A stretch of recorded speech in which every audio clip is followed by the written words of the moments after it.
Imaginen una fuerza que puso de rodillas a China, incendió las ciudades de la Rus y aplastó Bagdad. La maquinaria de guerra más aterradora en la historia de la humanidad, que no conocía la derrota. Parecía imposible detenerlos. Pero un día, este gigante invencible entró en un lugar del que no se regresa.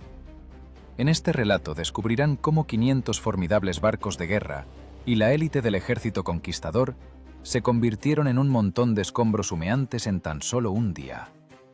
Les contaremos por qué el heredero del gran emperador, que soñaba con la gloria, se vio obligado a salvar su vida escondiéndose en un estrecho tubo de cobre, como una rata acorralada. ¿Qué trampa diabólica se escondía bajo las aguas turbias de un río tropical? ¿Qué error fatal cometieron los generales al confundir una trampa mortal con una presa fácil? ¿Y cómo un puñado de hombres, con la ayuda de madera común y el conocimiento de las mareas, desató un verdadero infierno para el ejército más fuerte del mundo? Prepárense. Esta no es una historia sobre una batalla heroica, sino sobre la humillación total, cruel y vergonzosa de un imperio que creyó demasiado en su propia invulnerabilidad. Quédense hasta el final para ver cómo el orgullo se ahoga en sangre y cenizas. ¿Cuánto cuesta el orgullo? Para el emperador es solo una línea en una crónica, una corrección en el registro de impuestos. Pero para una nación pequeña que se interpone en el camino de un imperio, el precio del orgullo es la aniquilación total. Tierra arrasada, el olvido. Imaginen que están parados en la orilla del Golfo de Tonquín.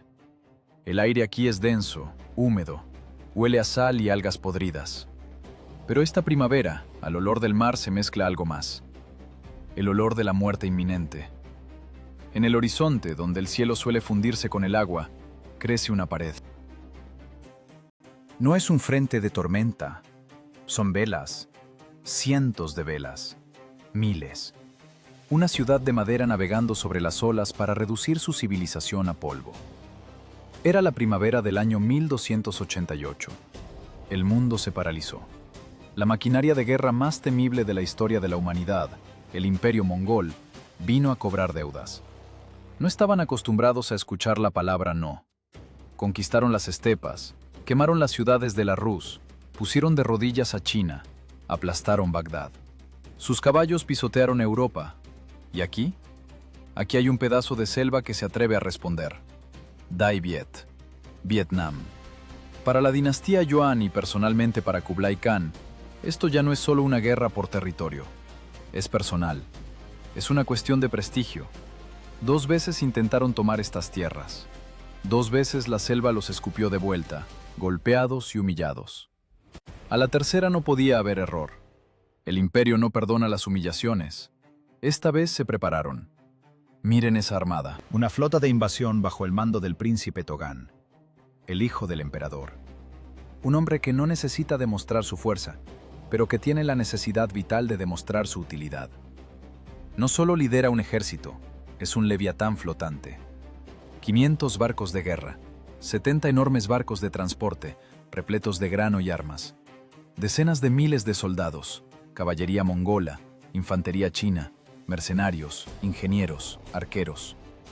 La flor innata de los conquistadores de Asia. ¿Escuchan ese sonido? No es un trueno, son los tambores de guerra, golpeando al unísono en cientos de cubiertas.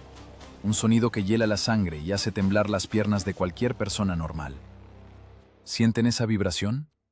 Es la marcha de los condenados, pero ellos aún no lo saben. Están seguros de sí mismos. Oh, cuán seguros están. Miren sus rostros. No hay miedo en ellos, solo aburrimiento y la anticipación de un botín fácil. Para ellos esto no es una batalla, es una expedición punitiva, un safari.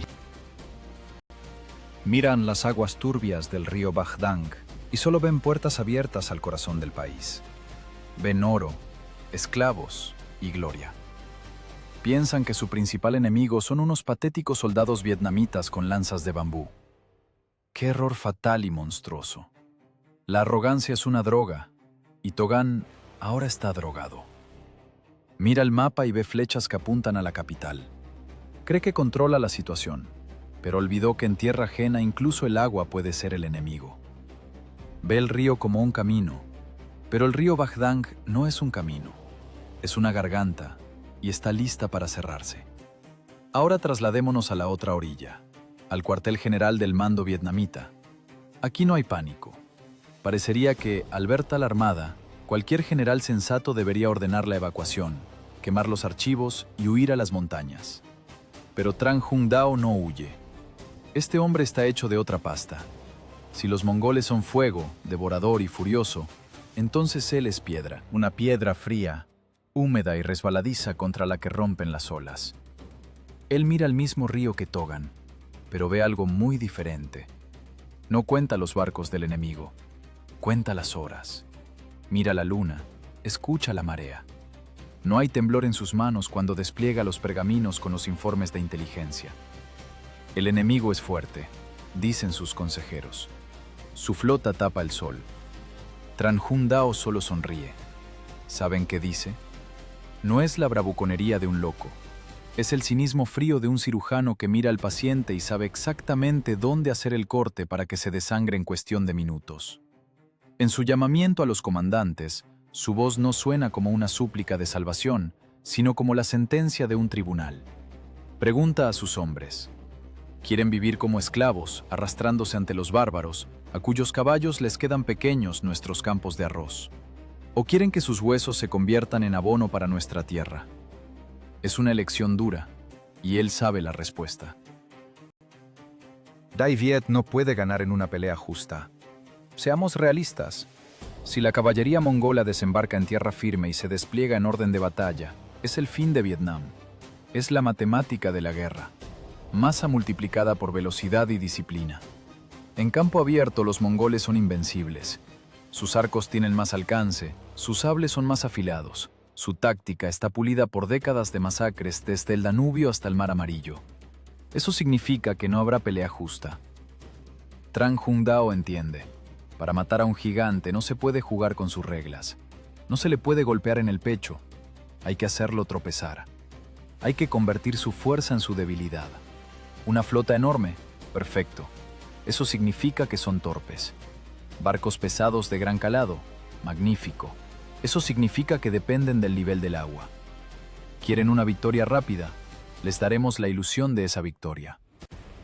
El general mira el agua turbia y marrón del río Bach Dang. Para los invasores es solo agua, sucia, tibia, llena de lodo. Pero para los vietnamitas es un ser vivo. Respira. 2 veces al día el pecho del río se hincha con la marea alta, ocultando todos los secretos del fondo. Y 2 veces al día exhala con la marea baja, exponiendo su esencia. El Imperio Yuan trajo consigo 1288 problemas. Pero Tran Hung Dao tiene una solución: la naturaleza. ¿Alguna vez se han preguntado qué siente un general al enviar hombres a la muerte no con espadas, sino con hachas y troncos? No al ataque, sino al lodo. Mientras los mongoles pulen sus armaduras y anticipan el triunfo, los vietnamitas se adentran en los manglares. Desaparecen en la niebla. Togan en su buque insignia, seguramente decorado con seda y oro, se siente el dueño del mundo. Ve cómo las pequeñas barcas vietnamitas se asoman a lo lejos, como pececillos asustados ante un tiburón. «Miren cómo corren», se ríen sus oficiales. «Cobardes, ni siquiera intentan defender la desembocadura del río». La risa resuena sobre el agua. Una risa fuerte, gutural, de vencedores que aún no han ganado la batalla. No entienden una cosa sencilla. En esta guerra, el territorio no es el premio, es el arma. La armada mongola entra en la desembocadura del río Bach Dang. Las velas se hinchan con el viento. Los remos baten el agua. Una masa enorme, pesada y torpe de madera y carne succionada hacia el estrecho cauce. Van en formación cerrada, borde con borde, seguros de su invulnerabilidad. Parecen una manada de búfalos entrando al río a beber, sin notar que el agua alrededor ya está llena de cocodrilos. Solo que estos cocodrilos no son de carne y hueso, son de madera de hierro, y esperan su momento.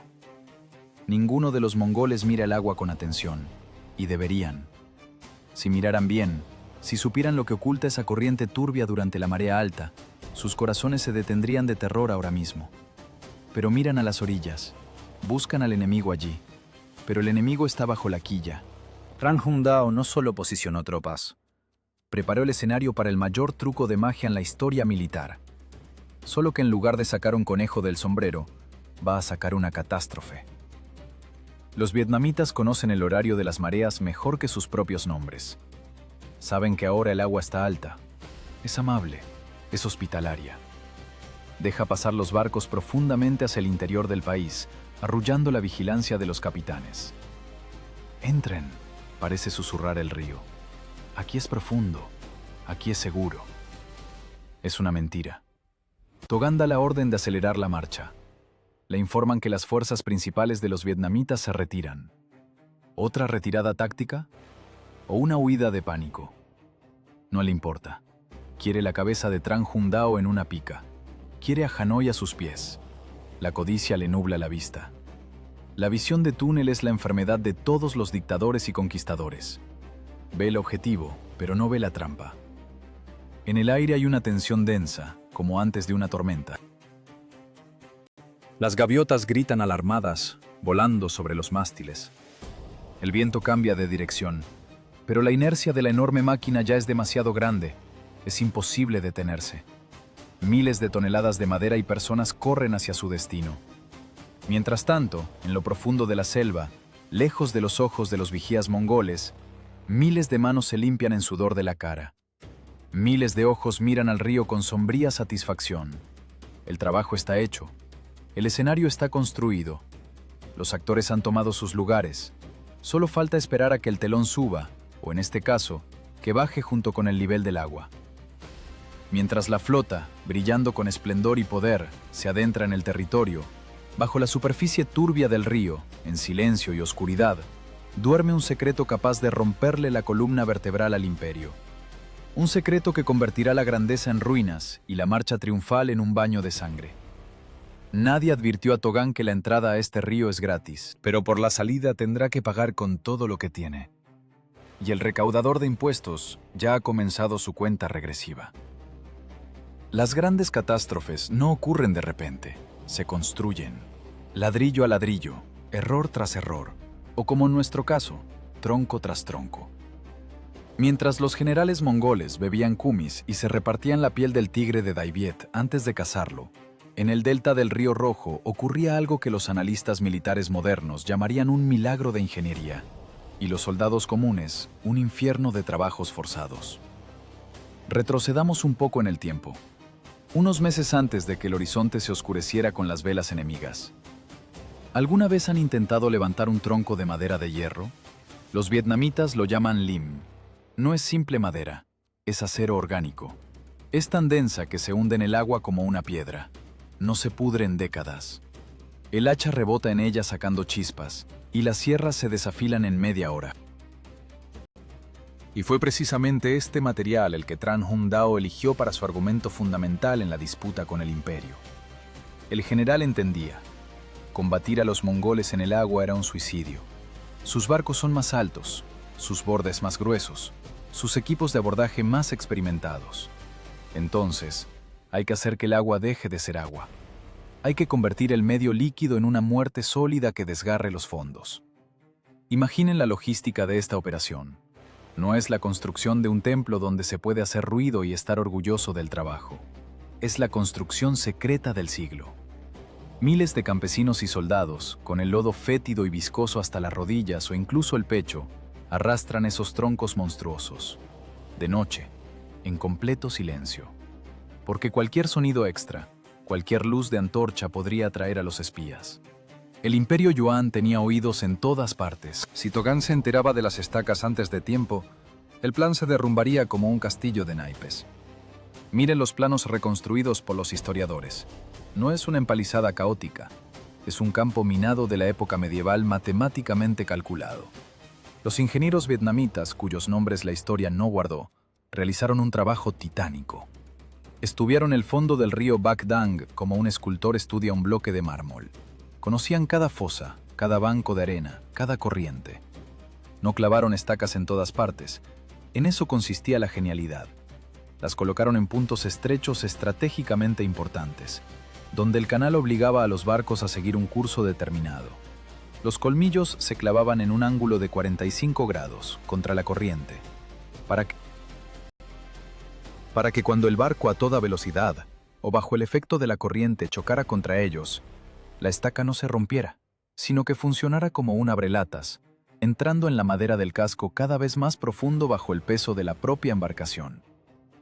A cada estaca le ponían una punta de hierro oxidado y tosco, forjado en las serrerías de las aldeas, listo para encontrarse con los fondos de los juncos imperiales.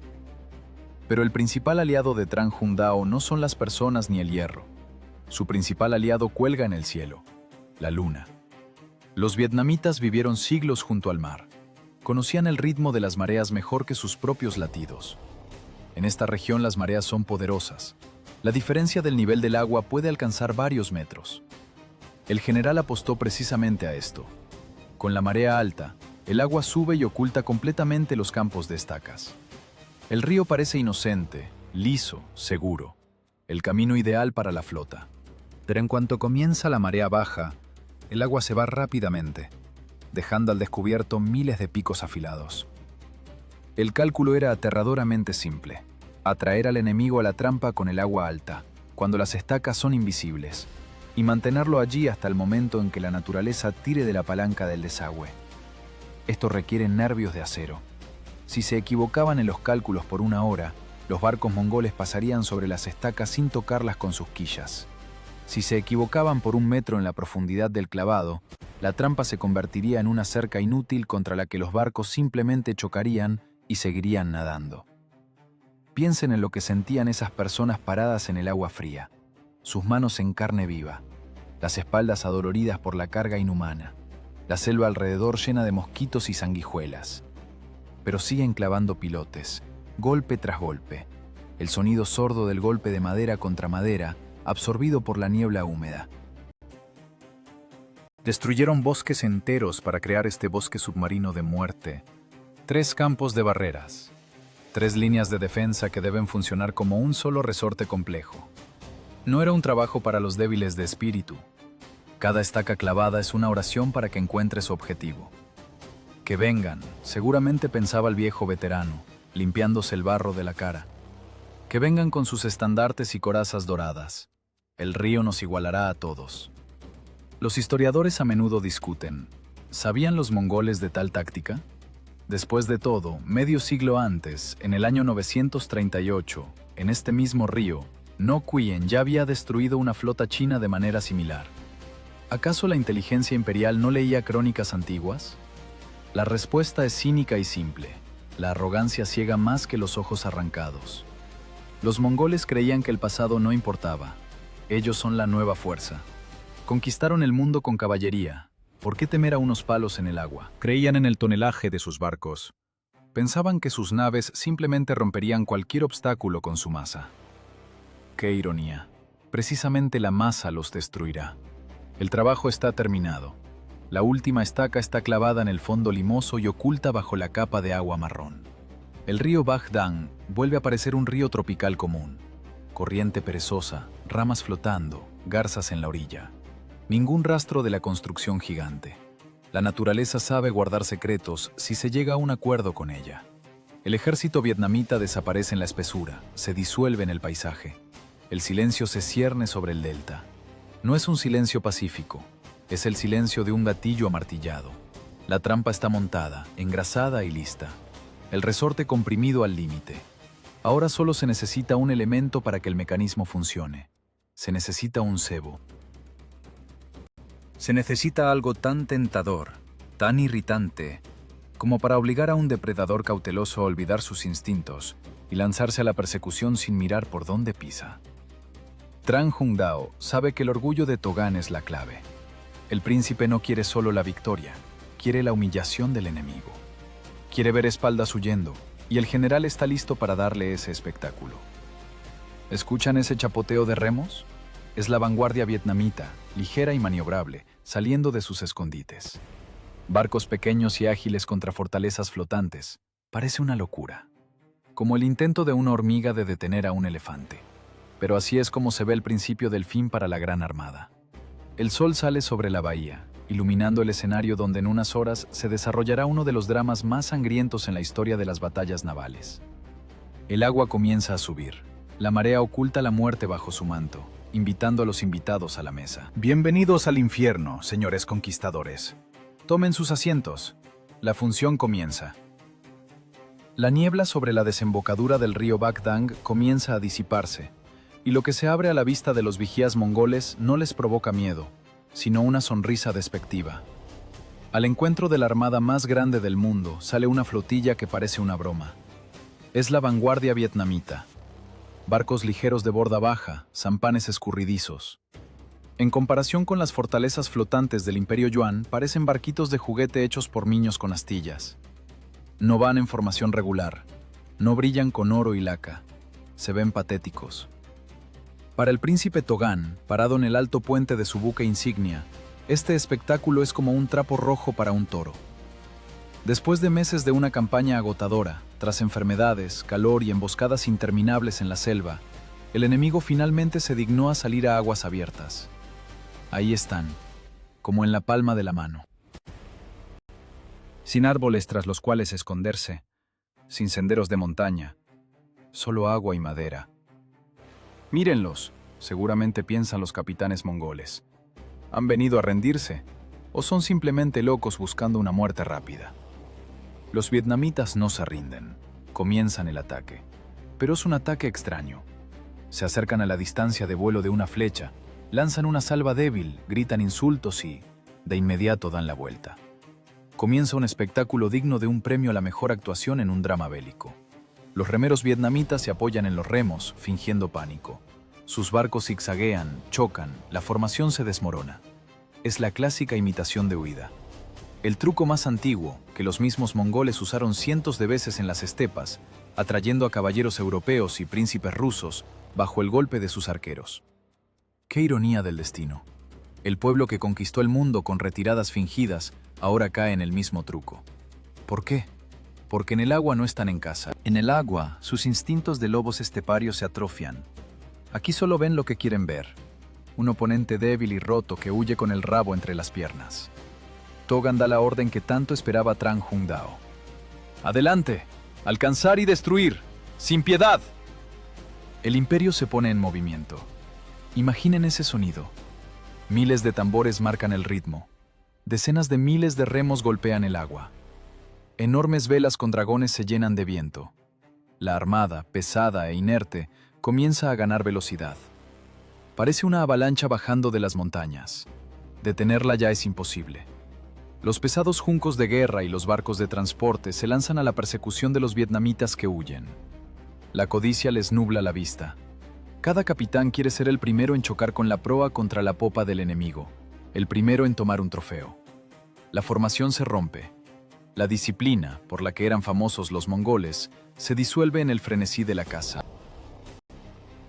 Se empujan, se cortan el paso, esforzándose por entrar en la desembocadura del río lo más profundo posible. No miran los puntos de referencia, no miran el color del agua, solo miran las espaldas de los vietnamitas que huyen. Y estos, como burlándose, se mantienen a distancia de tiro, llevando al gigante cada vez más adentro en la garganta de la trampa. ¡Más rápido! ¡Más rápido!, gritan los oficiales, chasqueando látigos sobre las cabezas de los remeros esclavos. La armada cruza una línea invisible, el punto de no retorno. Ahora, en estas horas matutinas, la naturaleza juega del lado de Dai Viet. La marea ha alcanzado su pico. El nivel del agua es máximo. El río Bagdang es ancho y caudaloso. Esas mismas estacas mortales de madera de hierro, que los vietnamitas clavaron durante semanas, ahora están ocultas profundamente bajo el agua. 1 metro, tal vez 1,5 metros de agua oscura y turbia separan las quillas de los barcos mongoles de las puntas afiladas ennegrecidas por el fuego. Los barcos mongoles pasan justo por encima de ellas. Los capitanes sienten confianza. La quilla no raspa el fondo. La profundidad es suficiente. Los vietnamitas faroleaban, piensan. El río es navegable. Y esta confianza se convierte en su sentencia.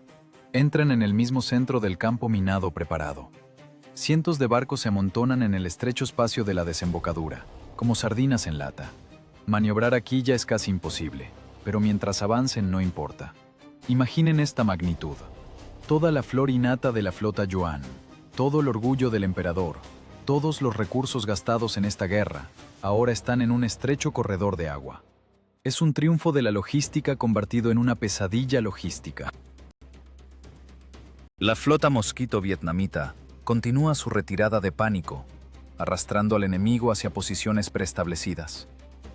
Los guerrilleros en las orillas, escondidos entre los juncos, seguramente aprietan sus armas hasta que se les ponen blancos los nudillos. Ven pasar a los gigantes mongoles. Ven los rostros de los enemigos, distorsionados por la emoción y el odio. El corazón les late en la garganta. Solo no delatarse antes de tiempo. Solo aguantar. Togan está seguro de haber acorralado a la rata. Ve cómo los barcos vietnamitas disminuyen la velocidad. Ajá, están cansados. No tienen a dónde ir. El río se estrecha.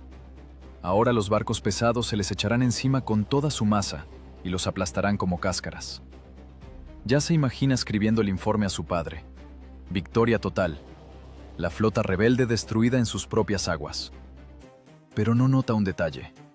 El viento amaina. El agua, que hace una hora subía rápidamente, de repente se detiene. Llega una calma extraña y siniestra. El punto muerto de la marea. El momento en que el océano toma aire antes de exhalar. Los barcos mongoles comienzan a perder inercia. Han entrado demasiado lejos. Se han amontonado. Se estorban unos a otros. Y de repente, los barcos vietnamitas que acababan de huir en pánico hacen lo que parece imposible. Dan la vuelta, sincronizadamente, como un banco de peces ante una señal invisible. Ya no hay pánico, no hay movimientos caóticos. Los remeros igualan el ritmo. Los arqueros se ponen de pie cuán largos son. En los rostros de los vietnamitas ya no hay miedo. Ahora tienen escrita la fría y malvada determinación de un depredador que ha traído a su presa a un hoyo y ahora la mira desde arriba. Los tambores de Dai Viet cambian el ritmo. Ya no es el ruido desordenado de la retirada. Es un ritmo de batalla claro y pesado. Tum, tum, tum. Como golpes de martillo en la tapa de un ataúd. Togan frunce el ceño. ¿Qué está pasando? ¿Por qué no huyen?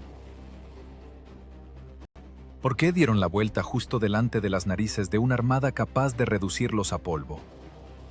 ¿Es locura? ¿O...? Y en ese momento lo siente. Un cambio apenas perceptible. El barco bajo sus pies se estremece levemente. El agua alrededor de los bordes comienza a moverse de otra manera. Ya no fluye hacia el interior del país. Comienza a irse. La marea baja ha comenzado. Lentamente, pulgada a pulgada, el nivel del río comienza a bajar. La enorme masa de agua se precipita de vuelta al mar, arrastrando consigo todo lo que flota en su superficie. Pero irse no es tan simple. La corriente se vuelve rápida, traicionera. Los capitanes mongoles comienzan a gritar órdenes, tratando de girar sus voluminosos barcos para recibir al enemigo de frente, pero la estrechez no les da espacio. Se empujan con los bordes, rompen remos. Comienza el ajetreo. La ligera inquietud comienza a convertirse en alarma. Y bajo la turbia superficie del agua, invisibles al ojo, miles de estacas de madera de hierro afiladas como navajas se acercan lenta pero inevitablemente a los fondos de los barcos. La muerte ya está aquí. Simplemente espera a que la gravedad haga su trabajo. La trampa se cerró, pero la bestia dentro aún vive, aún está llena de fuerza y furia, aún no ha entendido que ya está muerta. Piensa que es solo un contratiempo, piensa que ahora dará la vuelta y barrerá a los insolentes. Pobres e ingenuos conquistadores. El imperio los acostumbró a mirar al horizonte, pero no les enseñó a mirar bajo sus pies.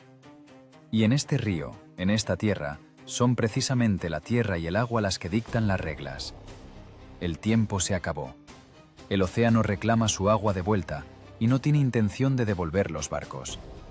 La naturaleza no negocia, no tiene piedad, no tiene honor y no tiene concepto de reglas de guerra. Simplemente actúa. Y en el momento en que la marea baja en el río Bac Dang cobró toda su fuerza, la armada mongola supo qué se siente cuando la propia geografía te declara la guerra. Primero fue un sonido, no un grito, no una explosión, no el choque de armas. Fue un rechinido bajo y gutural, proveniente de algún lugar de abajo, de la misma profundidad, como si garras gigantes rasgaran la panza de madera del barco. La vibración recorrió las cubiertas, repercutiendo en las piernas de miles de soldados. Los caballos en las bodegas relincharon primero. Los animales siempre sienten la desgracia antes que las personas. Su ansiedad, convirtiéndose en pánico, fue la obertura de la catástrofe. Imaginen que son el capitán de un junco de guerra yuan. Acaban de perseguir al enemigo, sus velas están llenas de viento, su sangre hierve de emoción. Y de repente, un golpe. Un golpe seco y contundente que hace caer a la gente como bolos. Su barco, esa fortaleza flotante de cientos de toneladas, choca contra algo invisible en medio de aguas aparentemente profundas. La inercia es algo despiadado. El casco del barco sigue moviéndose hacia adelante, pero el fondo ya está quieto. Se escucha un crujido monstruoso. Son las cuadernas rompiéndose. Son tablas gruesas del revestimiento volando en astillas, sin soportar la presión. ¡Hemos encallado!, grita alguien. Si fuera tan simple. Un banco de arena perdona errores. Aquí el fondo decidió contraatacar. Del agua turbia que se va rápidamente, revelando la terrible verdad, aparecen ellos, los colmillos del dragón. Postes negros y viscosos de madera de hierro con puntas oxidadas. No solo detienen los barcos, los destripan. El cálculo de ingeniería de los vietnamitas fue diabólicamente preciso. Las estacas, clavadas en un ángulo de 45 grados contra la corriente, funcionan como trampas perfectas. Cuanto más fuerte es la corriente, cuanto más rápido va el barco, más profundo entra la estaca en su vientre. Es la física del asesinato. El barco se clava a sí mismo en la estaca, como un escarabajo en el alfiler de un entomólogo. El agua entra a raudales en las bodegas. Sucia, mezclada con lodo y astillas, inunda las reservas de arroz, la pólvora, a las personas. Pero la verdadera pesadilla no comienza con el primer barco. Comienza con la reacción en cadena. La flota mongola iba en formación cerrada, demasiado cerrada. Cuando los barcos delanteros se detuvieron repentinamente, convirtiéndose en bienes inmuebles, los de atrás no alcanzaron a frenar. No existe distancia de frenado en el agua. Las máquinas que vienen detrás chocan a toda velocidad contra la popa de los que ya están atrapados. Golpe. Otro golpe. La madera se desmorona contra la madera. Los mástiles se rompen y caen como árboles talados en el bosque, aplastando a la gente en las cubiertas. Los aparejos se enredan, creando una telaraña mortal de la que no se puede escapar. El orden de batalla, del que tanto se enorgullecían los generales de Kublai, se convierte en un montón de basura. Ya no es una flota, es un basurero gigante y palpitante en medio del río. Un embotellamiento, un atasco del que no hay salida. Los barcos son girados por la corriente, se amontonan unos sobre otros de costado, bloqueando la maniobra. Los que intentan dar la vuelta se clavan en nuevas estacas. El rechinido de la madera desgarrada ahoga incluso los gritos de los oficiales. ¡Atrás! ¡Todo atrás!, aúllan los capitanes. ¿Pero atrás a dónde? Detrás empujan los suyos. A la izquierda, un banco de arena. A la derecha, los ojos ardientes de los guerrilleros vietnamitas. Y abajo, un bosque de estacas que sujeta las quillas con un agarre mortal. El agua sigue yéndose. Con cada minuto quedan expuestas más estacas. Ahora los mongoles ven que los está matando. Es un espectáculo capaz de enloquecer a cualquiera. Un campo entero de picos negros sobresaliendo del agua hasta donde alcanza la vista. Están por todas partes. Los barcos cuelgan de ellos, inclinados en ángulos antinaturales. Las cubiertas se convierten en toboganes resbaladizos, desde los cuales la gente rueda directamente al agua. Pero el agua abajo no es salvación. Allí, entre las estacas, hay remolinos y muerte. Dentro de los barcos reina un infierno de claustrofobia. Imaginen la bodega de un barco de transporte. Oscuridad, el agua sube. Cientos de caballos se golpean en histeria, rompiéndose las patas y los tabiques. La gente intenta salir arriba, pero las escotillas están bloqueadas por escombros de mástiles. El grito de los enterrados vivos es más aterrador que cualquier arma. El príncipe Togán en su buque insignia mira con horror esta escena. Sus sueños dorados de conquista se convierten en un montón de astillas mojadas. Ve cómo su armada invencible, que hace un minuto era un organismo único, ahora está paralizada. Están atascados. Son blancos fáciles en una galería de tiro. La agresión da paso a la confusión.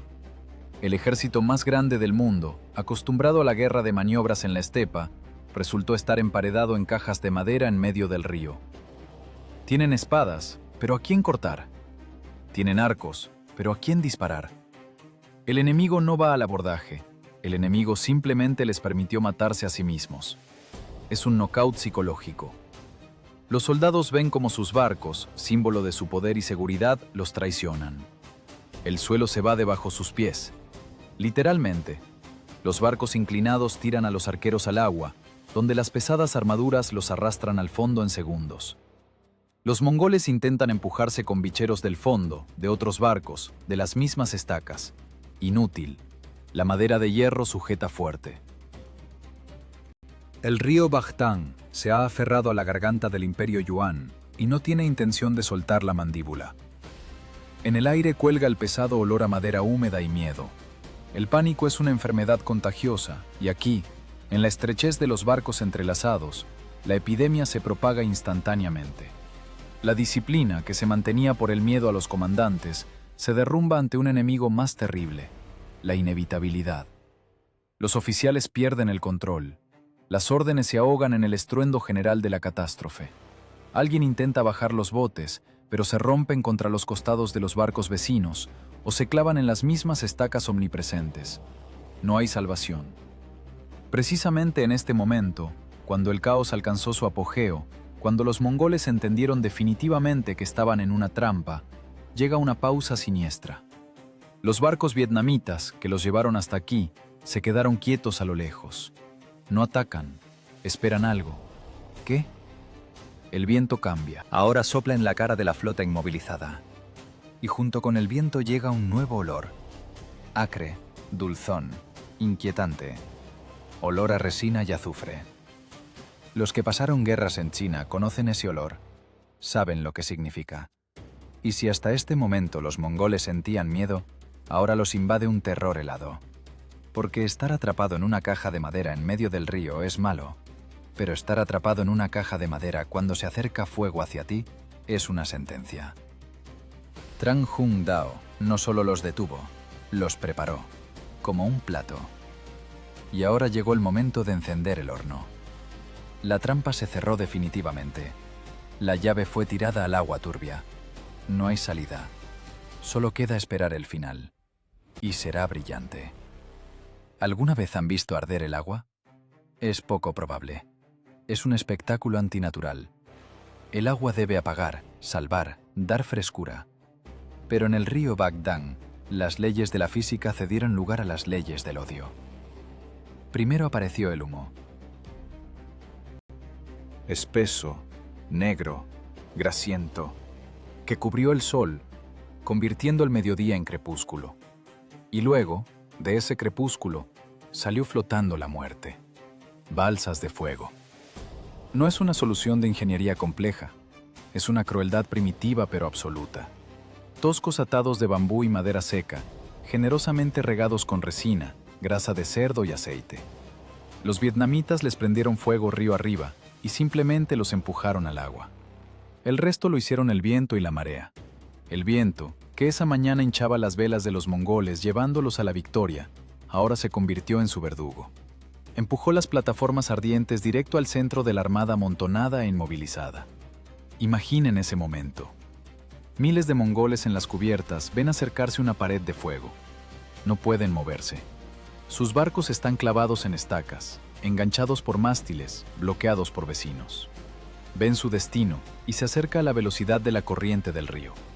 Impacto. La primera balsa choca contra el costado de un barco de transporte cargado de grano y tela. La madera seca se enciende como pólvora. El fuego salta a las velas, a los aparejos, a la ropa de la gente. Comienza una reacción en cadena. El fuego es un ser vivo, y aquí, en esta estrechez de madera, tiene servido un buffet libre. Los barcos están tan pegados que las llamas simplemente pasan de cubierta a cubierta. Un barco ardiendo enciende a 2 vecinos. 2 encienden a 4. Progresión geométrica de destrucción. El río Baghdán se convierte en un horno. La temperatura del aire sube tanto que duele respirar. El aire ardiente mezclado con hollín quema los pulmones. Y en ese momento, cuando los mongoles están ocupados luchando contra el fuego, Cuando el pánico alcanza su pico absoluto, la flota vietnamita regresa. Esos mismos barcos pequeños y ágiles de los que se reían los oficiales imperiales. Ahora nadie se ríe. Los vietnamitas dan la vuelta y rodean la armada en llamas. Se mantienen a una distancia segura, inalcanzables para el fuego, pero perfectamente ubicados para disparar.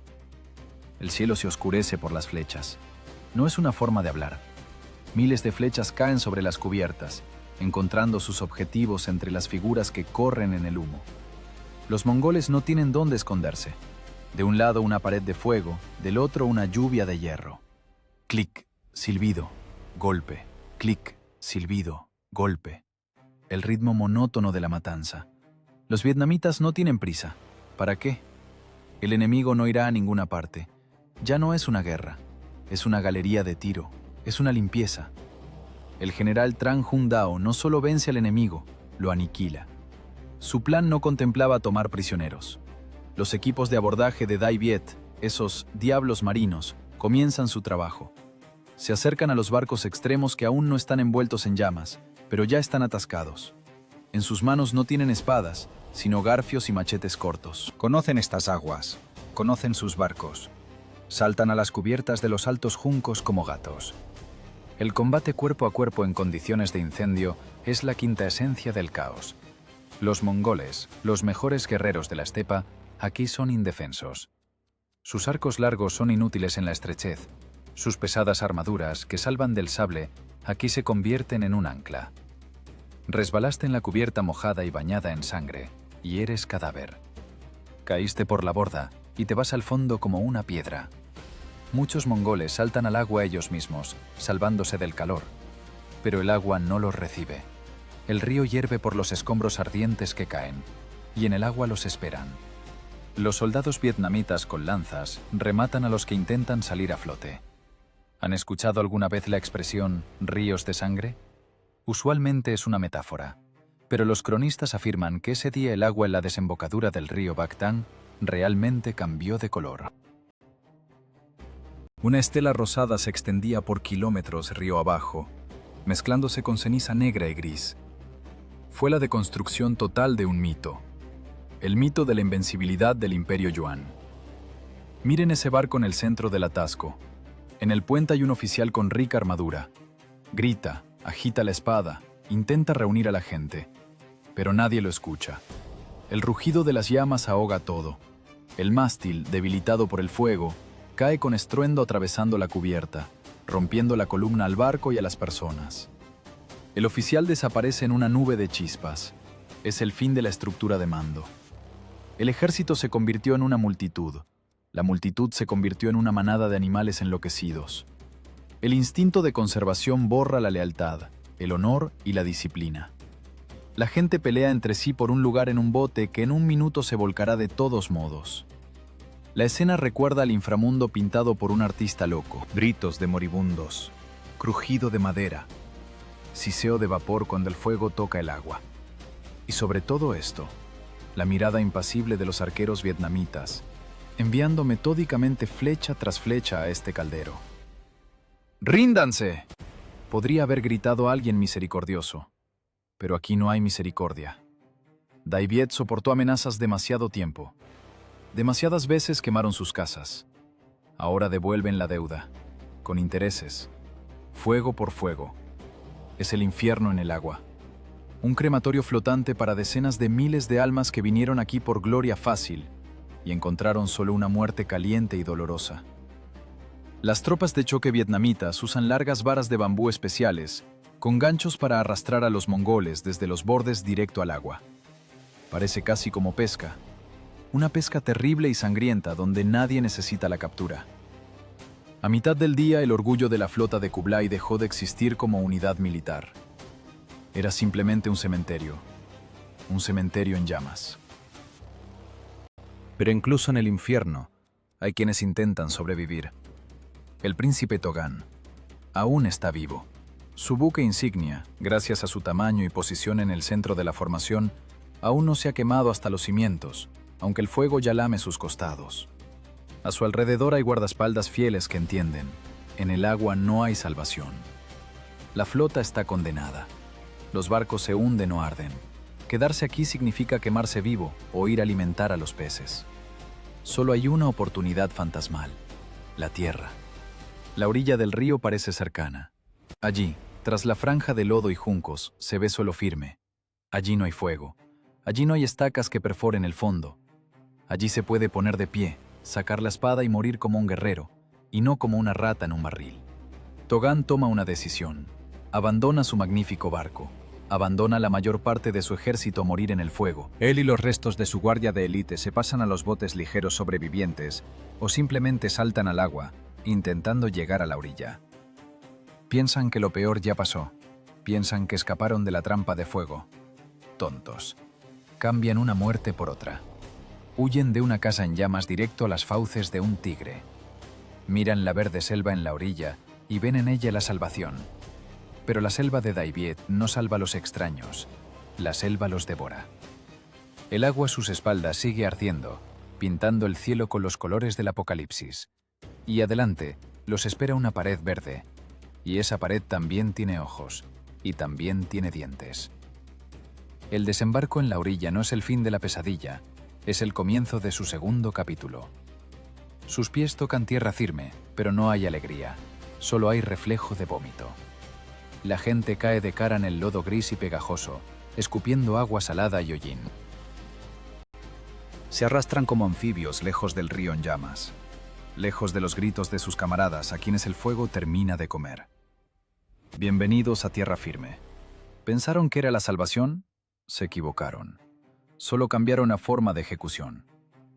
El príncipe Togán, hijo del todopoderoso Khan, ahora no parece un virrey de los dioses, sino una rata mojada. De sus caras ropas de seda escurre suciedad, se arranca las insignias. El oro ahora pesa demasiado y vale muy poco. En la selva los títulos no importan. Aquí la moneda es una sola, la supervivencia. Y el tipo de cambio es un robo. Los restos del ejército se reúnen en la orilla. Es un espectáculo patético. ¿Dónde están esos orgullosos túmenes que pisoteaban el universo con sus cascos? ¿Dónde están las corazas brillantes? Ahora es una chusma. Quemados, conmocionados, privados de armas, se aprietan unos contra otros. Muchos ni siquiera tienen zapatos. El lodo del río se tragó las botas. Pero lo principal que no tienen son caballos. Un mongol sin caballo es un guerrero privado de la mitad de su alma. En sus corceles bajos y resistentes eran centauros, amos del espacio y la velocidad. A pie se vuelven torpes, lentos y vulnerables. La estepa les daba visión hasta el horizonte, y aquí no hay horizonte. Le dan la espalda al río, que se convirtió en la tumba de sus ambiciones, y miran hacia adelante. Ante ellos hay una pared verde, densa e impenetrable de selva. No se parece a los bosques que vieron en el norte. Es un ecosistema depredador. Las lianas se entrelazan como serpientes. Los árboles están tan juntos que apenas se puede pasar el hombro entre ellos. Togán da la orden de moverse. ¿A dónde? Al norte, hacia la frontera. Hasta China hay cientos de kilómetros, pero no se puede estar en la orilla abierta. La flota vietnamita pronto terminará de rematar a los sobrevivientes en el agua y desembarcará tropas. Hay que irse bajo la cubierta del bosque, esconderse. Entran en el infierno verde. De inmediato la luz se atenúa. Las copas de los árboles gigantes se cierran sobre sus cabezas, formando una cúpula que no deja pasar el sol. Abajo reina una penumbra eterna y bochorno. La humedad es tal que el aire se puede beber. La ropa, ya mojada, se empapa instantáneamente de sudor y se pega al cuerpo como una segunda piel. Es difícil respirar. Cada inhalación es un esfuerzo. Pero lo más aterrador son los sonidos, o más bien su ausencia. La selva debe hacer ruido. Pájaros, monos, cigarras. El bosque tropical suele gritar a miles de voces. Pero ahora el bosque calla. Este silencio es antinatural. Presiona los oídos. Grita que hay alguien aquí. Alguien que obligó a la naturaleza a contener la respiración. Los mongoles van en columna, tropezando con raíces, abriéndose camino a través de la maleza. Las espadas, destinadas a cortar cabezas, ahora cortan lianas. El filo se desafila, las manos se debilitan, sienten miradas sobre ellos. Cientos, miles de ojos invisibles siguen cada uno de sus pasos. ¿Alguna vez han sentido hormigueo en la espalda aunque nadie los tocara? Es el sexto sentido, el instinto de la víctima. Los mongoles giran la cabeza mirando fijamente la espesura verde. Allá, tras las hojas gigantes de helecho, allá, en el entrelazado de ramas. Nadie, solo sombras. Pero las sombras aquí saben matar. La primera muerte llega en silencio. Un soldado en la retaguardia simplemente cae, sin grito, sin sonido de golpe. Los compañeros corren hacia él. Del cuello sobresale una flecha pequeña, casi de juguete. Cerbatana. Arma de salvajes, como dirían los estrategas imperiales. Pero el veneno en la punta no sabe que es primitivo. Simplemente detiene el corazón en unos pocos latidos. El pánico recorre las filas como una corriente eléctrica. ¿Dónde está el enemigo? ¿Desde dónde dispararon?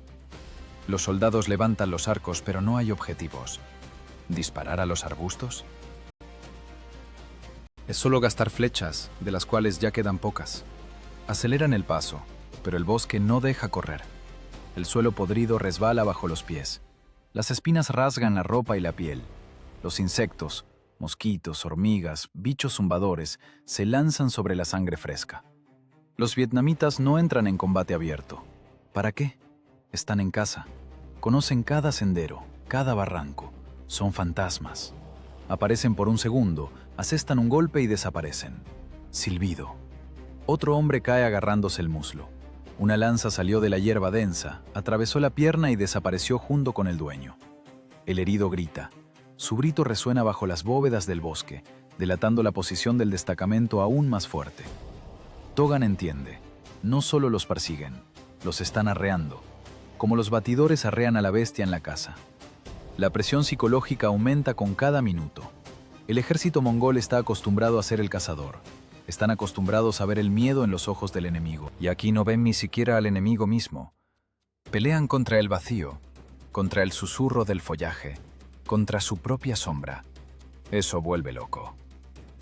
¡Sal y pelea!, grita algún centurión, perdiendo el control. Corta un arbusto con el sable en un ataque de furia impotente. En respuesta, una risa silenciosa desde algún lugar de arriba, y una piedra lanzada con una onda le atraviesa la sien. Temen a cada árbol. Cada tronco puede ocultar un tirador, cada liana puede ser una trampa. Miran bajo sus pies, temiendo pisar un hoyo de lobo, un agujero camuflado con estacas en el fondo. Y pisan. Crujido de ramas, golpe sordo del cuerpo contra la tierra, alarido de dolor. Esta marcha se convierte en tortura. No hay agua. La que se encuentra en charcos está envenenada o llena de parásitos. La comida se quedó en los barcos quemados. El hambre, la sed, el calor y el miedo succionan la voluntad más rápido que cualquier batalla. Togan mira a su gente. En sus ojos no ve lealtad, sino terror animal. Lo miran con una pregunta muda. ¿A dónde nos has traído? ¿Por qué no morimos allá en el río? Allá habría sido más rápido. Pero el descubrimiento más terrible los espera adelante. Piensan que el bosque es infinito, que simplemente se perdieron. Pero los guías vietnamitas, pastores invisibles de este rebaño, los llevan por una ruta muy concreta. El bosque comienza a cambiar. Los árboles se apartan, pero no para dar libertad. Los senderos comienzan a fundirse en uno solo. El terreno se vuelve más montañoso. Las laderas se vuelven más empinadas. La selva los aprieta, dirigiendo el flujo de fugitivos hacia el único cauce posible. Los mongoles piensan que están abriéndose paso hacia la salvación. En realidad, van por un pasillo cuyas paredes están hechas de granito y odio. Van hacia donde no los esperan mosquitos y cerbatanas, sino las fuerzas principales del ejército vietnamita. El sol comienza a inclinarse hacia el ocaso, pintando las copas de los árboles de color sangre. Pero abajo, bajo el dosel del bosque, ya llega la noche. Y esta noche será larga, porque en la oscuridad de la selva cobra vida de verdad. Togan tropieza, cae de rodillas, respira con dificultad. Quiere maldecir esta tierra, este bosque, este maldito río. Pero no tiene fuerzas ni para maldiciones. Se levanta y sigue caminando penosamente. Caminan, paso a paso, al encuentro de su destino. Piensan que lo peor es el fuego que quedó atrás. Cuán equivocados están. Lo peor es lo que los espera en la oscuridad. La guerra de fantasmas apenas comienza. El sol cae tras el horizonte como una cabeza cortada, y la selva se sumerge en las tinieblas. Si pensaron que la travesía diurna fue un infierno, es que simplemente no sabían lo que es una verdadera noche en el trópico. De día al menos veían su muerte. De noche solo pueden escuchar su respiración. Para los restos del ejército de Togan, la noche se convierte no en tiempo de descanso, sino en un tipo separado de tortura. Imaginen que están sentados en un vacío negro y denso. No se puede encender fuego. El fuego atraerá a los tiradores. Están sentados espalda con un compañero, apretando en las manos sudorosas una espada inútil. No duermen. Dormir aquí significa morir. Y entonces comienza el sonido. Boom, boom, boom. En algún lugar de la profundidad de la espesura, comienzan a tocar tambores. No fuerte, no solemnemente, monótonamente, rítmicamente. No es música, es el pulso de la locura. Los vietnamitas no atacan de inmediato. Saben que un enemigo agotado, hambriento y asustado es el mejor enemigo. Usan el sonido para meterse en la cabeza de los mongoles. Los tambores suenan 1 hora, 2, 3. El ritmo corta la respiración, no deja cerrar los ojos. En cuanto los párpados pesan, el ritmo cambia o suena un chillido agudo y penetrante de alguna flauta local que hace saltar el corazón a la garganta. Es psicoterror elevado al rango de arte. ¿Dónde están? ¡Muéstrense!, Susurran los soldados, mirando la oscuridad hasta que les arden los ojos. Pero la oscuridad calla. Y luego, sin previo aviso, de esa oscuridad llega la muerte. Es una guerra de fantasmas. Los saboteadores vietnamitas, untados de barro y carbón, se funden con la noche. Se arrastran hacia el campamento a la distancia de un brazo. No entran en combate. ¿Para qué? Le cortan la garganta al centinela y desaparecen antes de que el cuerpo caiga al suelo. Secuestran gente del borde del campamento. Solo se escucha un estertor corto y ahogado, un susurro de hojas, y la persona ya no está. Por la mañana solo encontrarán su casco. O no encontrarán nada. La paranoia se propaga más rápido que la peste. Los soldados comienzan a temerse unos a otros. En la oscuridad, cualquier silueta parece un enemigo. El fuego amigo se vuelve norma. Alguien se movió. Alguien gritó en sueños. Y su vecino, enloquecido de miedo, le clava un cuchillo. El ejército se devora a sí mismo desde adentro. Tran Hun Dao entendía. Para destruir una gran fuerza hay que fragmentar su unidad. Los mongoles son fuertes cuando son un puño único. Pero aquí en el bosque nocturno, cada uno de ellos es un niño solitario y tembloroso. Y también está la sed. El agua en los trópicos está en todas partes, pero no se puede beber. Es una burla de la naturaleza. La gente que perdió litros de sudor está lista para beber de cualquier charco. Y los vietnamitas lo saben. Los que se retiran tropiezan con pozos. ¡Qué milagro! Aldeas abandonadas y en ellas hay agua. Los soldados se lanzan a los brocales empujando a los oficiales. Beben con avidez, atragantándose. Pero en 1 hora comienza la pesadilla. La gente se retuerce en el suelo, rasgándose el vientre con las uñas. Los pozos están envenenados. Cadáveres de animales pudriéndose, venenos vegetales.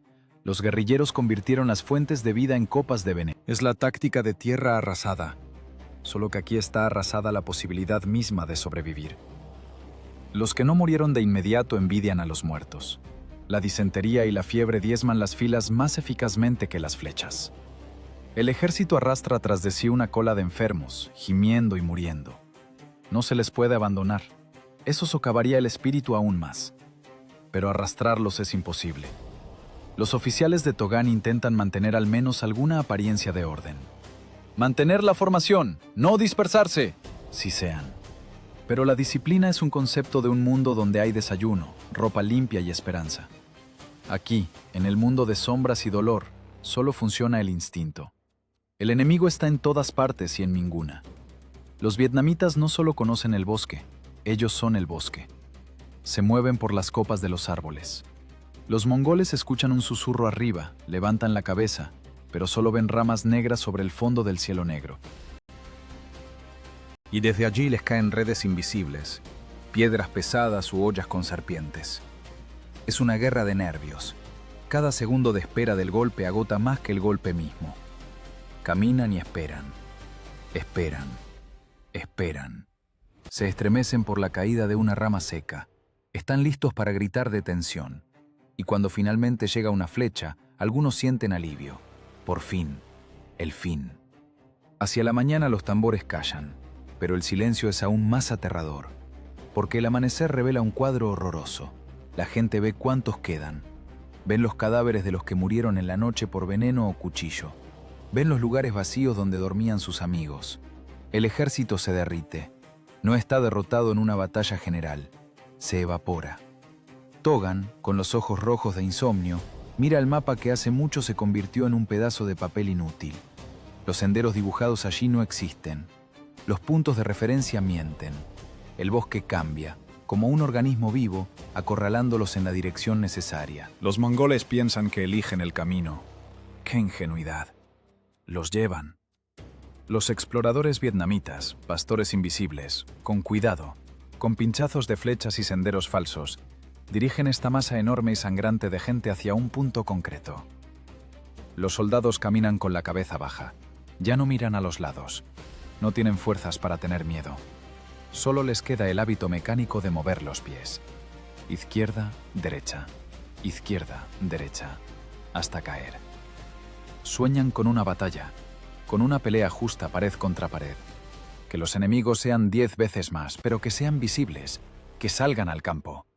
Un mongol quiere morir con la espada en la mano, mirando a los ojos al oponente, y no retorciéndose de diarrea en los arbustos o recibiendo una flecha en la espalda desde la oscuridad. Pero Tran Hung Dao no les da ese regalo. No es un caballero de novelas, es un pragmático. Sabe, el heroísmo es para los muertos, la victoria es para los vivos. Y continúa desgastando al gigante. Corte tras corte, gota a gota. Le quita al ejército mongol capas de carne hasta que quede el esqueleto desnudo. El bosque se espesa, las laderas de las montañas se vuelven más empinadas, los desfiladeros más estrechos. El aire se vuelve más frío, pero este frío no vigoriza. Es el frío de una cripta sepulcral. El ejército entra en la fase final de su marcha de la muerte. Aún caminan, pero ya están muertos. Simplemente sus cuerpos aún no recibieron la orden de detenerse. Adelante, entre las rocas, los espera el desenlace. Pero por ahora, solo el interminable corredor verde, impregnado de miedo, sudor y el olor dulzón de la putrefacción. La guerra de fantasmas hizo su trabajo. Rompió el espíritu. Ahora solo queda romper el cuerpo. La selva finalmente retrocede, pero no para dar libertad. Cede lugar a la piedra. Ante la extenuada columna de mongoles se abre el desfiladero de Jamtú, una grieta estrecha y sinuosa que corta la cordillera como una cicatriz del golpe de una espada gigante. Para los soldados de Togán, este corredor sombrío parece las puertas al paraíso. Las paredes del desfiladero son verticales y altas, pero adelante, donde las rocas se juntan con el cielo, se ve luz. Es el camino al norte, el camino a casa. Aceleran el paso. Los pies, desgastados hasta tener callos sangrantes, encuentran nuevas fuerzas. La gente se empuja, esforzándose por entrar más rápido en la angostura, abandonar el maldito infierno verde que los atormentó el último día. No entienden que la selva no los soltó. La selva simplemente los entregó a las manos de otro verdugo. Más cruel, más despiadado. Miren el mapa. El desfiladero de Jamtú es un clásico cuello de botella. La única arteria que conecta las tierras bajas costeras con los pasos de montaña de la frontera. Cualquier ejército que se retire por este camino está obligado a pasar por este intestino de piedra. Tran Hung Dao no era adivino. No necesitaba leer huesos. Simplemente miró el paisaje y señaló con el dedo en el mapa. Aquí cerraremos la tapa. Los mongoles entran en el desfiladero. Miles de personas, restos de caballos, camillas con heridos. El flujo de carne viva llena el estrecho fondo del cañón de borde a borde. Se vuelve estrecho, hombro con hombro. El olor a cuerpos sucios, heridas pudriéndose y miedo se concentra en este espacio cerrado, volviéndose casi tangible. Las paredes crecen hacia arriba, 10 metros, 20, 50. La piedra es fría, gris, indiferente. El eco aquí juega bromas pesadas. Cualquier sonido, cualquier choque de metal o gemido se amplifica, rebotando en las rocas, creando un zumbido parecido a un enjambre de avispas enojadas. Pasan la mitad del desfiladero, el lugar más estrecho. Las mandíbulas, como lo llaman los locales. Aquí dos jinetes difícilmente pueden pasar uno al lado del otro. El ejército se estira en una serpiente delgada y vulnerable. Y entonces arriba, en el borde del precipicio, algo cambia. El sol por un instante es tapado por una sombra. Una sombra. 10. Cientos. Los soldados vietnamitas que esperaron aquí por días, inmóviles como las mismas rocas, finalmente se ponen de pie cual largos son. No se esconden. Ya no necesitan esconderse. Miran hacia abajo, a la masa hormigueante de enemigos, como un cocinero mira los ingredientes en la olla. Suena un silbido, corto, seco, como un latigazo. Y el cielo cae sobre la tierra. No es una metáfora. Desde los bordes del desfiladero no vuelan flechas, eso sería demasiado misericordioso. Vuelan rocas. Enormes trozos de granito que rebotan con estruendo en las paredes, ganando velocidad mortal, y se estrellan contra la multitud abajo. Imaginen qué le pasa al cuerpo humano cuando lo golpea una piedra de 100 kilos que cayó desde la altura de un edificio de 5 pisos. ¿Armaduras? Se arrugan como papel. Los cascos se hunden en los hombros. La gente simplemente desaparece bajo la lluvia de piedras, convirtiéndose en una masa sangrienta. Los gritos de terror son ahogados por el estruendo del derrumbe. El polvo se levanta en una columna, tapando los ojos y los pulmones. Pero esto es solo el comienzo. Tras las piedras comienzan a trabajar los arqueros. Están parados en los bordes del precipicio, como en una galería de tiro. Ni siquiera necesitan apuntar. Abajo no hay fallo. Cualquier flecha lanzada al desfiladero encontrará carne. Las flechas vuelan en nubes, atravesando el aire con silbidos, y se clavan en la masa humana. ¡Escudos! ¡Levanten los escudos!, gritan los oficiales, tratando de gritar más fuerte que el caos. Pero casi no quedan escudos. Los tiraron al huir de los barcos, los perdieron en el bosque. Los pocos que los tienen intentan cubrirse la cabeza, pero es inútil contra las rocas. El desfiladero se convierte en una picadora de carne, en el sentido más literal y técnico de la palabra. Destrucción mecánica de la fuerza viva. Los mongoles intentan huir. ¿Pero a dónde? ¿Adelante?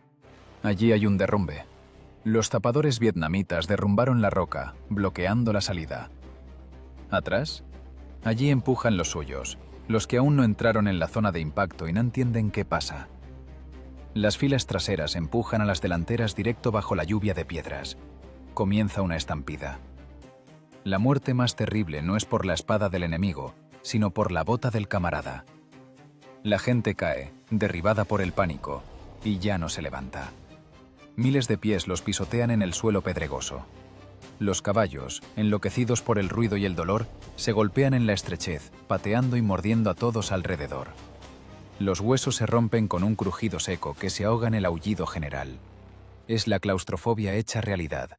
Los aprietan por todos lados. No pueden levantar la mano para golpear. No pueden respirar profundo porque los cuerpos de los vecinos aplastan su caja torácica. Sienten cómo las costillas crujen bajo la presión de la multitud. Ven los ojos de la persona de enfrente, tan locos, saliéndose de las órbitas por el terror como los suyos. Los vietnamitas arriba trabajan metódicamente. Tiran piedras, troncos, vierten aceite hirviendo. Para ellos no es una batalla, es trabajo físico pesado. Levantó, tiró, miró el resultado. Levantó, tiró. Ninguna furia, solo eficiencia fría. En medio de este infierno, Togán intenta salvar su vida. Sus guardaespaldas, fieles hasta el final, crean una cúpula viva sobre su príncipe, recibiendo las flechas y piedras. Abren camino a través de sus propios soldados, matando compatriotas para salvar al hijo del Khan. ¡Qué ironía! Para sobrevivir tienen que matar mongoles más eficazmente de lo que lo hacen los vietnamitas. El fondo del desfiladero se cubre rápidamente con una capa de cuerpos. Los heridos intentan arrastrarse sobre los cadáveres, pero también los pisotean. La sangre no alcanza a absorberse en la tierra. Corre en arroyos, juntándose en charcos en las depresiones, mezclándose con el polvo y el barro. El olor a sangre se vuelve tan denso que marea. En algún momento la resistencia cesa. Se vuelve físicamente imposible. El ejército se convirtió en gelatina, en una masa amorfa y gritona que simplemente quiere que esto termine. A cualquier precio, incluso al precio de la muerte. Algunos soldados simplemente se sientan en el suelo, se cubren la cabeza con las manos y esperan. No intentan huir, se rinden al destino. Cuando la piedra finalmente los encuentra, parece casi una liberación. Desde arriba llegan gritos de los vietnamitas. No son gritos de guerra, son órdenes. Corrigen el fuego, señalan las acumulaciones de sobrevivientes, dirigen la ejecución.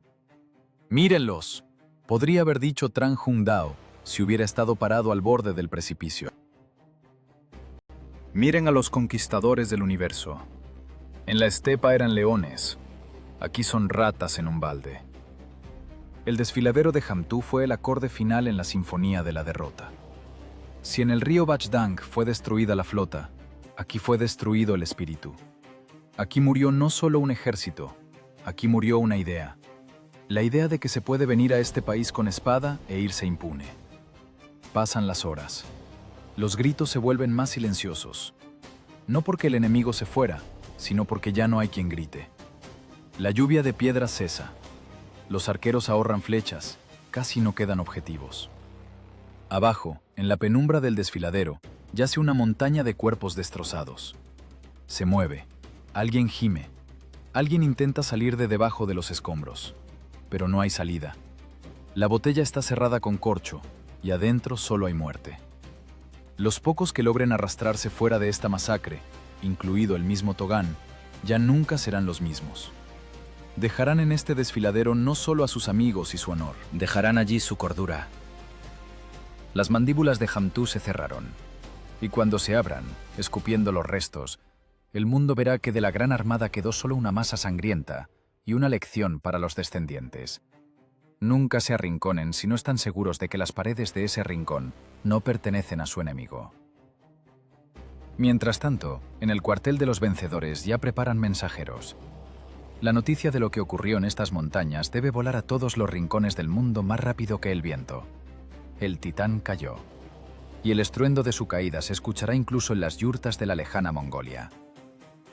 Cuando el polvo en el desfiladero de Jamtú finalmente se asienta, llega el silencio.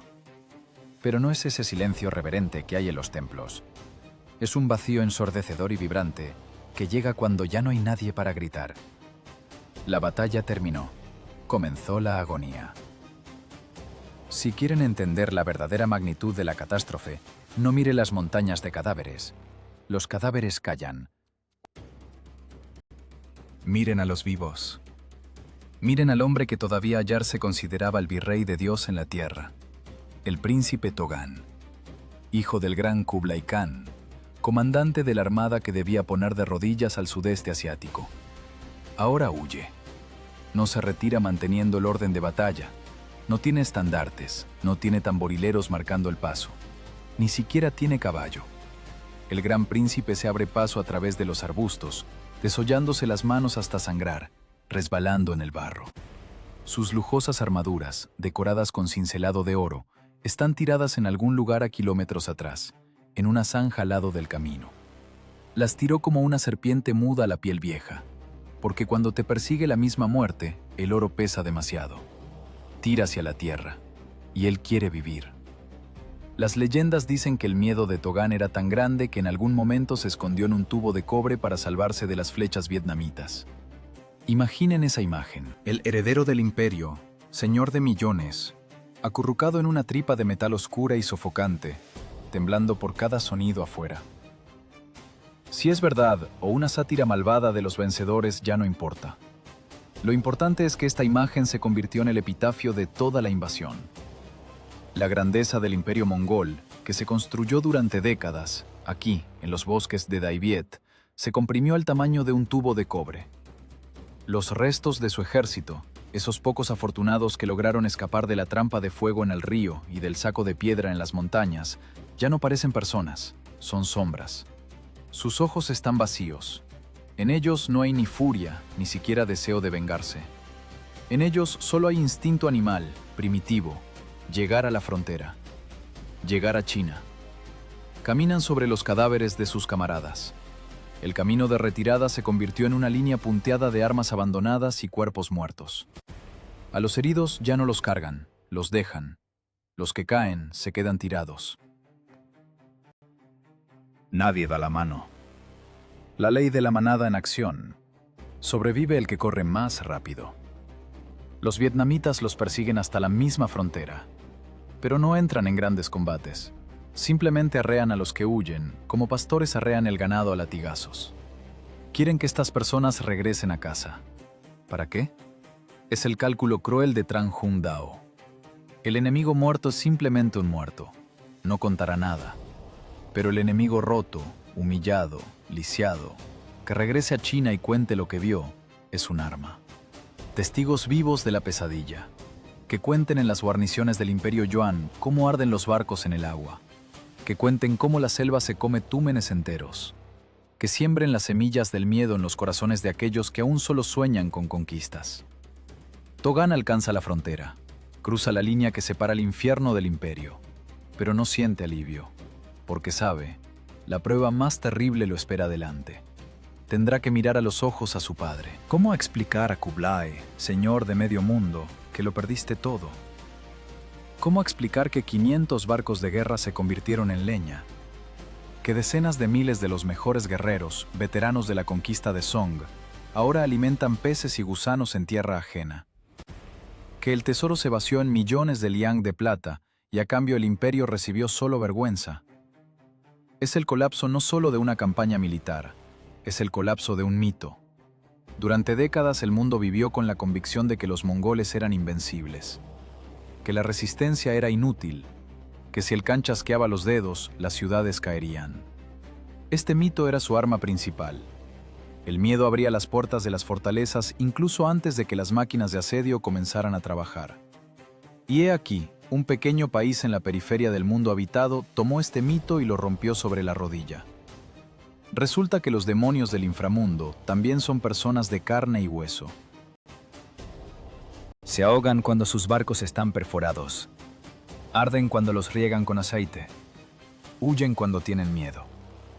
Mueren tan feo y patéticamente como cualquier otro mortal. Los campos de batalla a lo largo del río Bac Dang y en el desfiladero de Hamtu se callan. Aquí vienen saqueadores y lugareños. Miran las montañas de metal retorcido y madera quemada. Es un cementerio de ambiciones. Aquí yacen cascos con colas de caballo, sables curvos, restos de carros.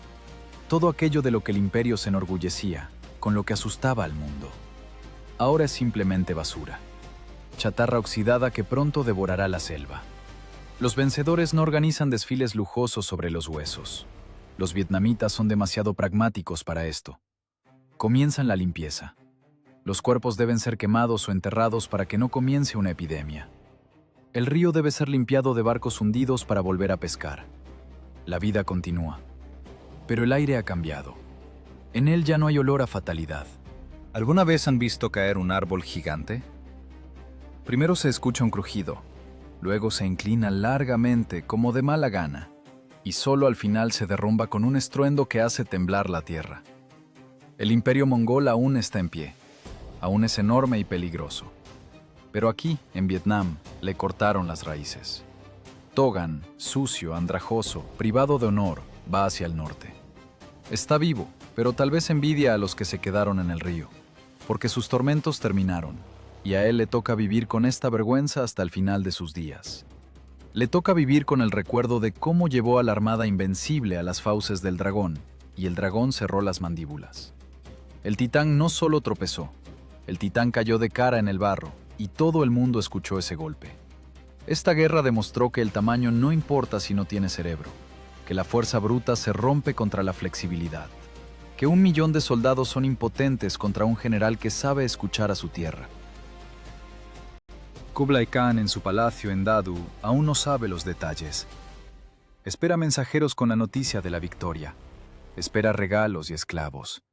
En su lugar recibirá a su hijo temblando y la historia de cómo la Gran Armada dejó de existir. La historia no perdona la arrogancia. Escribe sus lecciones con sangre. Y en el año 1288 escribió uno de los titulares más gruesos y rojos: Nadie es invencible. El Imperio Yuan aún existirá algún tiempo, pero su edad de oro terminó aquí, en las aguas turbias del río Bakdang. La herida infligida por Dai Viet no es mortal para el Estado, pero es mortal para la reputación. Y los imperios, como se sabe, se sostienen en la reputación. El sol se pone sobre el campo de batalla, iluminando los últimos armazones humeantes de los barcos. La naturaleza comienza a reclamar lo suyo. La marea vuelve a llegar, lavando la sangre de las orillas. El río es indiferente. Vio cientos de guerras y verá cientos más. Simplemente fluye, llevando al océano las cenizas de un imperio que pensó que podía mandar a las mareas. Cuán equivocados estaban. Silencio. En el salón del trono de Yambalik, capital del gran imperio Yuan, hay silencio. Pero no es el silencio respetuoso de los súbditos. Es un silencio pesado y viscoso, en el que se escucha cómo se derrumban los sueños de dominio mundial. Kublai Khan, nieto de Genghis Khan, señor de China y Mongolia, hombre cuyo nombre hace temblar a reyes desde Polonia hasta Corea, escucha el informe. No necesita detalles. No necesita descripciones de barcos ardiendo o gritos de moribundos en el desfiladero de Hamtu. Solo necesita resultados. Y estos resultados son catastróficos. La tercera invasión fracasó. La flota destruida. El ejército disperso. Su hijo, el príncipe Togán, regresó no con triunfo, sino con vergüenza, escondido en el polvo del camino. En este momento la historia contiene la respiración. ¿Qué hará el Khan? La ira del emperador usualmente significa una nueva guerra, aún más cruel, aún más grande. Puede ordenar movilizar a otro 500.000 de personas. Puede talar todos los bosques de China para construir una nueva flota, 2 veces más grande que la anterior. Los recursos del imperio son prácticamente ilimitados. Puede borrar a Dai Viet de la faz de la tierra, aunque le tome 10 años. Pero Kublai no es solo un conquistador, es un político, y sabe contar. Mira a sus consejeros, los mapas, los libros de contabilidad de la guerra, y ve la fea verdad que no se puede ocultar tras consignas de grandeza. La guerra con Dai Viet es un agujero negro. Devora gente, dinero y prestigio, sin dar nada a cambio. La selva no se puede saquear, no hay ciudades de oro. A los vietnamitas no se les puede intimidar, solo responden con más furia. El precio del orgullo se volvió demasiado alto. El imperio Yuan, esa bestia insaciable, por primera vez en su historia comió hasta saciarse, y este bocado se le atragantó en la garganta. Kublai toma una decisión que, tal vez, le costó más que cualquier orden de ataque. Cancela la cuarta invasión. Oficialmente se presenta como un acto de altísima misericordia. La propaganda funciona impecablemente. El emperador supuestamente se compadece de los bárbaros del sur extraviados y de los soldados cansados. Pero nosotros sabemos la verdad. No es misericordia, es el reconocimiento de la derrota. Por primera vez la máquina mongola, que rompió las columnas vertebrales de decenas de naciones, pisó el freno. Llega la paz, pero no es una paz de amigos. Es una paz fría y cínica de 2 depredadores que entendieron que la pelea les costaría la vida a ambos. Dai Viet conserva su independencia. Sus reyes no se inclinarán ante los virreyes mongoles. Sus leyes seguirán siendo sus leyes. A cambio aceptan pagar tributo. ¡Qué ironía! Tranjun Dao, que destruyó la armada, aconseja a su rey enviar una embajada a China con regalos.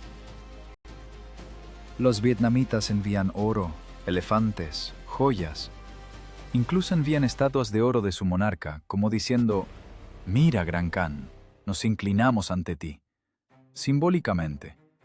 Pero en nuestra tierra no volverás a pisar. Es una diplomacia genial. Dai Viet compra la libertad con oro, salvando la cara al gigante. Le dan al imperio la oportunidad de declarar la sumisión del vasallo, aunque en realidad este vasallo acaba de romperle los dientes al soberano. ¿Y qué hay de Tranjun Dao? El hombre que superó el imperio no se convirtió en usurpador. No se sentó en el trono, aunque el ejército lo adoraba. regresó a sus deberes, dejando tras de sí un legado que sobrevivirá siglos. Su estrategia se convirtió en libro de texto. Su filosofía de guerra no es solo táctica de emboscadas, es una profunda comprensión de la naturaleza del poder. Decía, el ejército es el pez y el pueblo es el agua. Si el agua está envenenada, el pez morirá. Los mongoles perdieron no porque tuvieran malas espadas, perdieron porque intentaron pelear con un pueblo que se convirtió en uno solo con su tierra. Pelearon contra las mareas, contra el calor, contra cada campesino en cada aldea. La victoria en el río Bagdang es el triunfo del intelecto sobre la fuerza bruta. Es la prueba de que el conocimiento es el arma más letal. El general vietnamita conocía el horario de los ciclos lunares. El príncipe mongol solo sabía cómo exigir su misión. El resultado lo vimos, un cementerio de barcos. Pasaron los siglos. El imperio Yuan cayó, desgarrado por rebeliones internas y corrupción. Las dinastías se sucedieron, las fronteras se redibujaron. Pero si hoy van a Vietnam, a la provincia de Quang Ninh, y salen a la orilla del río, verán que la memoria está viva. En los años 80 del siglo XX, los arqueólogos comenzaron excavaciones en el fondo limoso, y las encontraron. Las estacas aún están ahí, ennegrecidas por el tiempo, postes petrificados de madera de hierro. Sobresalen del barro como dientes podridos de dragón.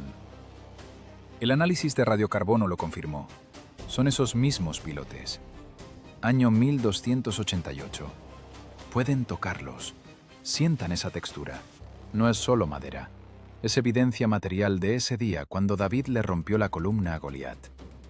Estas estacas son un monumento no a la guerra, sino al ingenio y la voluntad humana. Nos recuerdan que no hay situaciones sin salida, que incluso si contra ustedes está todo el mundo, si en el horizonte hay una armada de 500 barcos y ustedes tienen solo un puñado de botes y el conocimiento de las mareas, pueden ganar. Pero esta historia es también una advertencia. Advertencia a todos los imperios, actuales y futuros. La arrogancia ciega. Cuando te vuelves demasiado grande, dejas de mirar bajo tus pies. Empiezas a creer en tu propia invulnerabilidad. Piensas que tu tamaño garantiza la victoria. Los mongoles conquistaron la estepa con los cascos de los caballos. Pero en estas aguas turbias los cascos no sirven. Aquí hay que saber respirar bajo el agua. Vinieron a conquistar la tierra, pero la tierra se los tragó. La historia de la batalla en el río Bagdang nos enseña una lección dura.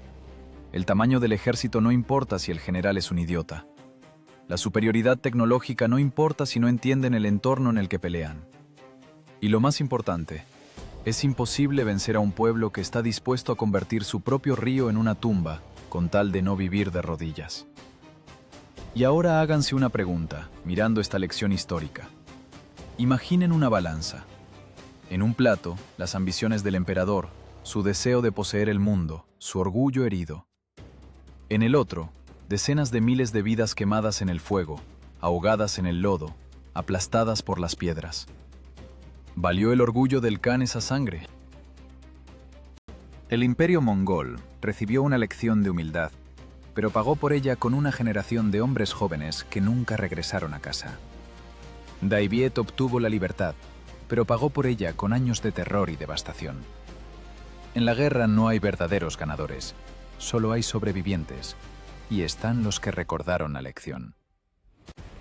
El río Bagdán hoy fluye tranquilo. Los pescadores lanzan redes donde alguna vez hirvió el agua por los escombros en llamas. Los turistas se toman selfies frente a los marcadores históricos. Pero si escuchan con atención, cuando sopla el viento del mar y llega la marea baja, puede parecer que escuchan el rechinar de la madera y el grito lejano y agonizante de una armada que perece. Es el eco de un error que cometen todas las grandes fuerzas cuando empiezan a pensar que son más fuertes que la propia naturaleza. Al final, todos los imperios se convierten en polvo. Solo queda la historia. Y estacas afiladas en agua sucia que susurran a todos los futuros conquistadores.